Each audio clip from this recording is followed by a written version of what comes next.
नमस्कार दोस्तों, मैं डॉक्टर सुप्रता और आज इस वीडियो में आप लोगों को विनोजेनिक इरेक्टाइल डिस्फंक्शन के बारे में बताने वाला हूं और उसकी दो टॉप होम्योपैथिक मेडिसिन जो कि विनोजेनिक इरेक्टाइल डिस्फंक्शन जैसी कंडीशन में बहुत ही बढ़िया फ़ायदा करती है, उसका नाम भी मैं आप लोगों को इस वीडियो में बताने वाला हूं। तो बने रहे अंत तक इस वीडियो के साथ। तो दोस्तों, विनोजेनिक इरेक्टाइल डिस्फंक्शन में क्या होता है कि हमारा लिंग के अंदर दो तरह की ब्लड होती है। एक तरफ से लिंग के अंदर ऑक्सीजनेटेड ब्लड लिंग का अंदर आता है और दूसरी ओर से डीऑक्सीजनेटेड ब्लड लिंग का अंदर से बाहर चला जाता है। तो ये जो लिंग के अंदर ब्लड लाने का काम करती है वो आर्टरीज करती है, जिसे हम लोग पेनाइल आर्टरीज बोलते हैं। जब आप उत्तेजित होते हो सेक्स करने के लिए, आप स्टिमुलेटेड होते हो सेक्स करने के लिए, तो इससे क्या होता है कि आपका पेनाइल आर्टरीज के जरिए लिंग के अंदर एक साथ बहुत ज्यादा मात्रा में ब्लड अंदर आ जाती है। अब हमारे लिंग के अंदर कुछ वेन्स है जो कि एक डोर का काम करती है, एक दरवाजे का काम करती है। जैसे ही लिंग के अंदर भरपूर मात्रा में ब्लड आ गया तो ये जो वेन्स है ये उसको ब्लॉक कर देती है, ये बंद कर देती है। जस्ट लाइक डोर दरवाजे की तरह काम करती है, ताकि जो ऑक्सीजनेटेड ब्लड हमारा लिंग का अंदर जा रहा है वो कम मात्रा में वापस आए, ज्यादा मात्रा में वापस ना आ सके। और जैसे ही ये ब्लड लिंग के अंदर से बाहर की तरफ आ जाता है तो हमारा लिंग में जो है कड़कपन कम होना स्टार्ट हो जाता है। और विनोजेनिक इरेक्टाइल डिस्फंक्शन की प्रॉब्लम में यही चीज होता है। और ये जो विनोजेनिक इरेक्टाइल डिस्फंक्शन का पेशेंट है, ऐसा नहीं कि इसका लिंग के अंदर बिल्कुल तनाव नहीं आता है, इसका लिंग के अंदर तनाव आता है, लेकिन जैसे ही तनाव आता है वो धीरे धीरे जो है कम होना स्टार्ट हो जाता है। इसका पेशेंट का हमेशा यही कंप्लेंट रहता है कि हमारा लिंग के अंदर तनाव तो आता है डॉक्टर साहब, लेकिन जैसे ही हम थोड़ा पोजीशन चेंज करते हैं या फिर कंडम पहनते हैं या फिर हमारा मूड थोड़ा सा स्विंग होता है तो हमारा इरेक्शन जो है गिरना स्टार्ट हो जाता है। और इसी को कहते हैं विनोजेनिक इरेक्टाइल डिस्फंक्शन।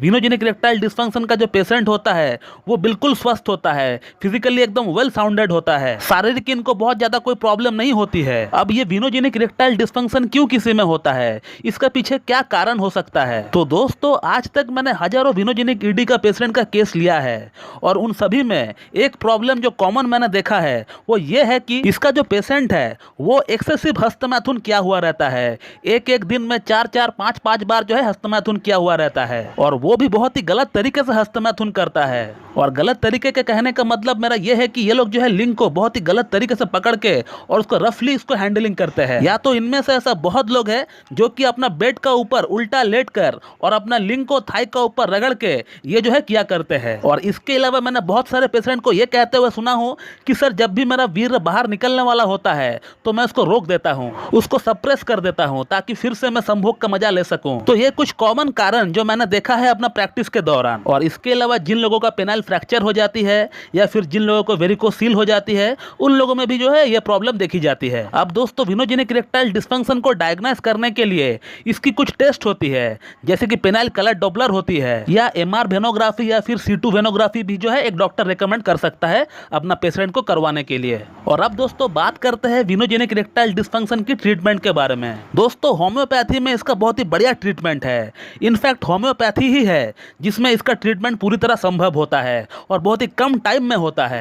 इस बात का प्रूफ कि होम्योपैथी काम करती है कि नहीं, होम्योपैथिक ट्रीटमेंट के जरिए सेक्स प्रॉब्लम ठीक होता है कि नहीं, या होम्योपैथी से कोई और क्रॉनिक से क्रॉनिक प्रॉब्लम ठीक हो सकता है कि नहीं, इस बात का प्रूफ आपको इतने सारे यूट्यूब चैनल में सिर्फ एक ही चैनल में देखने को मिलेगा, वो है होम्योकैट टिप्स में। और कोई चैनल में आपको प्रूफ देखने को नहीं मिलेगा। दोस्तों, मैं पेशेंट का केस शेयर करता हूँ, पेशेंट का कम्युनिटी पिक्चर शेयर करता हूँ कि पेशेंट का प्रॉब्लम पहले कैसा था और ट्रीटमेंट के बाद प्रॉब्लम कैसा है। आप लोगों में से ऐसे बहुत लोग मुझे कॉल करके पूछते रहते हैं कि सर, मुझे इरेक्टाइल डिस्फंक्शन की प्रॉब्लम है, मुझे शीघ्र पतन की प्रॉब्लम है, क्या होम्योपैथी में इसका ट्रीटमेंट संभव है कि नहीं, कितना समय लगता है रिजल्ट को दिखने में, कितना टाइम लगता है पूरी तरह ठीक होने में, एटसेट्रा एटसेट्रा बहुत सवाल आप लोग करते हैं। तो उन सभी को मैं यही कहना चाहूंगा कि इस चैनल को सब्सक्राइब करके ओवरऑल लुक इस चैनल का ले लीजिए। इस चैनल का प्लेलिस्ट में केस नाम का एक फोल्डर आपको देखने को मिल जाएगा। कम्युनिटी में तो मैं हर दिन पिक्चर्स डालते ही रहता हूं पेशेंट का, वो भी आपको देखने को मिल जाएगा। केस नाम का फोल्डर में विजिट करके वहां का कुछ वीडियोस अगर आप उठाकर देख लेंगे तो आपका सभी सवालों का जवाब आपको वहीं पर मिल जाएगा कि होम्योपैथी काम करता है कि नहीं, बल्कि आपको यह पता चल जाएगा कि होम्योपैथी कितना अच्छा काम करता है as compared to other pathies. अब दोस्तों, आप लोगों का ज्यादा टाइम ना लेते हुए मैं उन दो होम्योपैथिक मेडिसिन का नाम मैं आप लोगों को बताना चाहूंगा जो कि विनोजेनिक इरेक्टाइल डिस्फंक्शन में बहुत ही बढ़िया काम करती है। एक मेडिसिन का नाम है एग्नेस कैस्टस 30 और दूसरी वाली मेडिसिन का नाम है नुफुरलूटिया मदर टिंचर। आपको एग्नेस कैस्टस 30 का 2 बूंद सुबह, 2 बूंद दोपहर, 2 बूंद शाम को लेना है। और नुफुरलूटिया मदर टिंचर का 15-15 बूंद लीजिए, सुबह, दोपहर और शाम लीजिए और हाफ कप या फिर 1 कप नॉर्मल वाटर में मिलाकर लीजिए। आप इन 2 दवाओं को 1 महीना कम से कम इस्तेमाल करें, उसके बाद खुद आप एनालाइज करिए। आपको मेरे ख्याल से कम 70 to 80% रिजल्ट इन्हीं 2 मेडिसिन से मिल जाएगा। और इनकेस अगर आपको इन 2 मेडिसिन से फायदा नहीं होता है तो इसका मतलब ये बिल्कुल भी नहीं कि होम्योपैथी काम नहीं करता है या वो डॉक्टर जिसने ये 2 मेडिसिन बताया है वो बेकार है, क्योंकि होम्योपैथी में लक्षण के अकॉर्डिंग ट्रीटमेंट की जाती है। अगर आपको इन 2 मेडिसिन से फायदा नहीं हो रहा है, जनरल मेडिसिन से फायदा नहीं हो रहा है, तो आपको किसी एक अच्छी क्लासिकल एमडी होम्योपैथ से मीट करके ट्रीटमेंट लेना होगा। वो डॉक्टर आपका एक पूरा थॉरोली केस टेकिंग करेंगे